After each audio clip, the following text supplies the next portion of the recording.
श्रीराम समर्थ. प्रपंच जरुरीपुरताच करावा.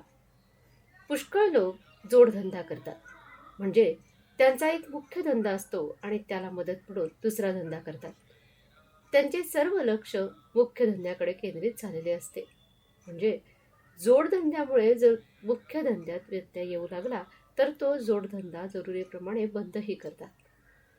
किंवा नफा नुकसानीचा प्रसंग आला तर जोडधंद्यातल्या नफा नुकसानीकडे विशेष आस्थेने पाहत नाहीत. प्रत्येक माणसाने परमार्थ हा मुख्य धंदा ठेवून प्रपंच हा जोडधंदा म्हणून करावा. म्हणजेच प्रपंचात होणाऱ्या लाभहानीचा परिणाम भगवंताच्या अनुसंधानावर होऊ देऊ नये. परमार्थाच्या आड प्रपंच न येईल अशा युक्तीने वागावे. भाजीला जसे मीठ लागते तसा परमार्थाला प्रपंच लागतो. मीठ नसेल तर भाजी अळणी लागते, पण मीठ जास्त झाले तर भाजी खावत नाही. त्याचप्रमाणे प्रपंच आणि परमार्थ यांचा संबंध आहे.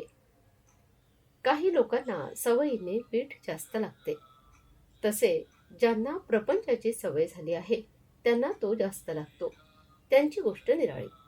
पण ज्यांना प्रपंच नवीन सुरू करायचा आहे त्यांनी तरी तो बेतानेच करावा. भगवंत डोळ्यापुढे ठेवून वागावे. प्रपंचात व्यवहार जतन करावा खरा, पण प्रपंच हाच काही सर्वस्व नव्हे.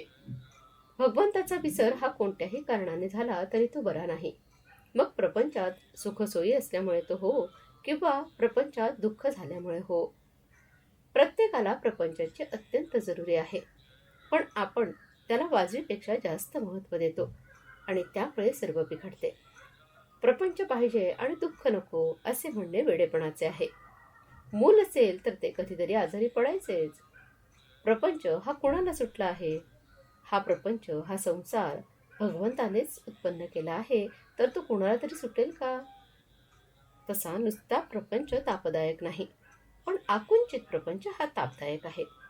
ज्याप्रमाणे आपण आपल्या या खिशातले पैसे त्या खिशात ठेवतो, त्याचप्रमाणे प्रपंचातले आपले मन काढून भगवंताकडे लावावे. तसे करण्यात समाधान आहे. नवरा बायकोंचे ध्येय एकच असेल तर त्यांचा प्रपंच सुखाचा होतो. जो मनुष्य हौसेने प्रपंच करील त्याला तो करायला 24 तासही पुरणार नाहीत, पण जो जरुरी पुरता प्रपंच करील त्याला 3-4 तास पुरतील. प्रपंचामध्ये कर्तव्याला चुकू नये, पण त्यामध्ये आसक्तीने गुंतून राहू नये. आपले व्यवहारातले कर्तव्य मनापासून केल्यानंतर त्याचे फळ रामाकडे सोपवावे. रामाचे नाव शक्य तितके घेऊन आपले मन त्याच्या ठिकाणी चिकटावे यासाठी त्याची मनापासून प्रार्थना करावी. आजचे बोधवचन. प्रपंच हा मोडक्या वस्तू नीट करण्याचा कारखाना आहे.